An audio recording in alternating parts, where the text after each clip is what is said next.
Hey guys, I am at UAMS today, and the UAMS pathology department has agreed to perform analysis of some of the materials that were found in the bottles that we discovered at the Crescent Hotel in 2019. I'm super excited to see what we find. This will hopefully allow us to kind of close the door on some of the legend and lore of Norman Baker from the Crescent. Yeah, so I'm in the morgue right now, and I'm with Dr. Quick, who has agreed to perform the pathology examination on those bottles from the Crescent Hotel. Hello.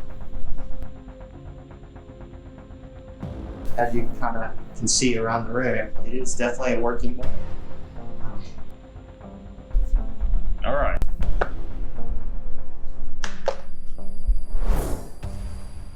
I tried to protect that stuff as good as possible, but So you did a good job. So let me show you. This is the one. It probably didn't show very well on the Google Meet, but I had no clue.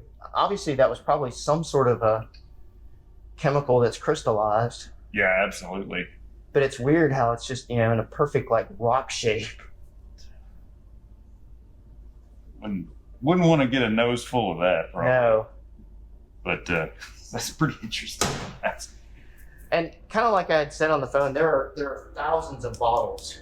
So I only took a few back for analysis to try to hopefully figure out what some of these things are. And some kind of special paprika.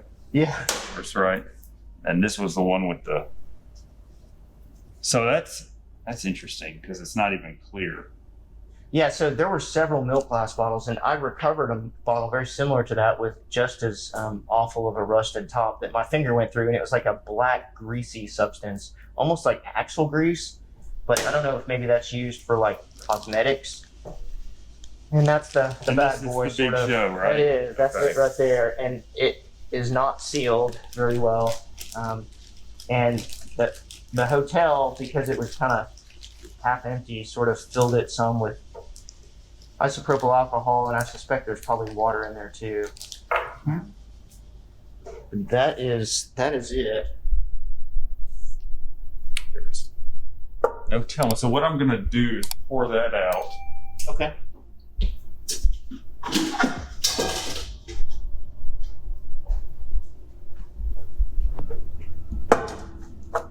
And I can refill it.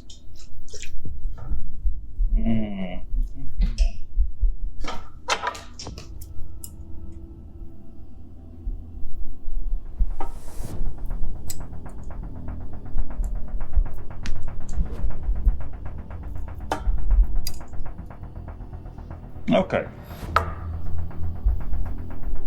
So it does look like tissue. This kind of, as to what kind of tissue it is, I'm not quite sure. It almost has the consistency of a really old blood clot, because blood clots can become very tan and firm like this, and they often have this kind of crust of blood on them. So things like an evacuated hematoma or something like that could give that look. Now, what we had talked about doing was taking little pieces of this and seeing if we can't see any detail under the microscope that can give us an idea of exactly what kind of tissue this is. It does look like tissue. Now whether we can tell if that's from a human or not will be a different story. But is there any way to determine based on, I don't know, the density or anything, possibly the age? Not likely. And it's because it's fixed so well. Okay. Whatever it was in just kind of dehydrated the tissue, and it usually gets this kind of thick, dense consistency. This is a little bit rubbery, so I can cut this, correct? Absolutely, yeah. Okay, so we're gonna make a few cuts and kind of look inside. And so that actually makes it look more like it's a blood clot. You can see that there's lines within there, and I can kind of get that a little bit close. So you can see these organizing lines of light and dark that are in that tissue. Usually when blood kind of coagulates, it forms layers. So it wouldn't surprise me if this ended up being an actual blood clot. So what I'll do is I'll take a little piece of that. Like I said, once we get this processed, I can look at it under the microscope with you and show you that. Okay. What would cause a blood clot of that size? A lot of different things can result in a clot that looks like this. It depends on where the clot originated. We often think of blood clots as happening inside blood vessels, and that may or may not be the case for a lot of these. And then sometimes they just happen in large body cavities.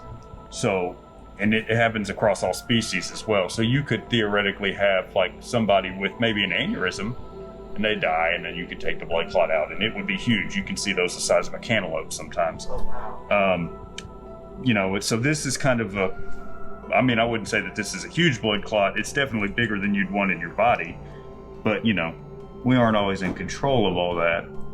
It will be interesting. This almost has a muscular look to it.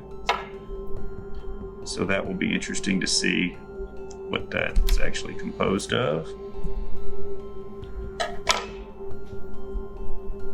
Okay, and then from these, I'll just take a quick look.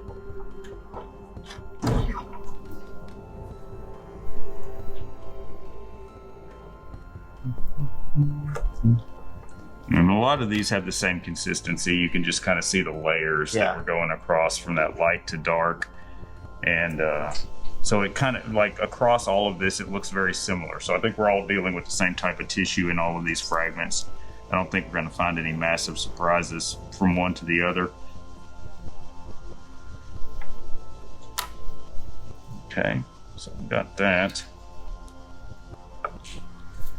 Get your face back in there.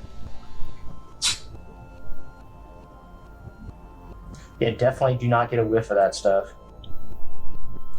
It is gross. The beauty of this room is excellent ventilation. Excellent ventilation. It doesn't smell very pleasant. Okay. So what we'll do is we'll process this down, turn these into slides.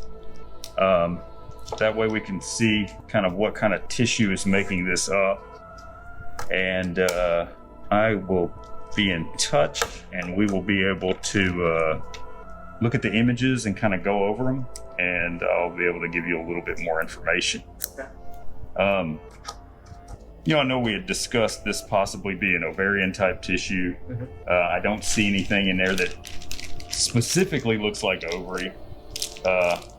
And so I'm not sure, but then again, I don't know how old this is. And so things do change over time. And so I've been surprised and wrong a lot. This will be the first time. But we will see what it looks like, and I'll be able to tell you a lot more. I'm not going to hold you to the fire on this, but just kind of initial looks, do you think it's human? It does look like a lot of the tissue that we see coming out of humans. That being said, it would be hard to tell if that was specifically human. If it turns out to say be a blood clot, whether it's specifically human or, you find an animal down in the field with a gunshot wound. Yeah. And you take a blood clot out of it, stick it in a jar, put some alcohol on it, you could get the same look. So that portion of it we might not be able to answer. There are perhaps some studies that we could do on some of this tissue that if it comes down to it, we might be able to look into and see what we can try to pull out of it. Okay.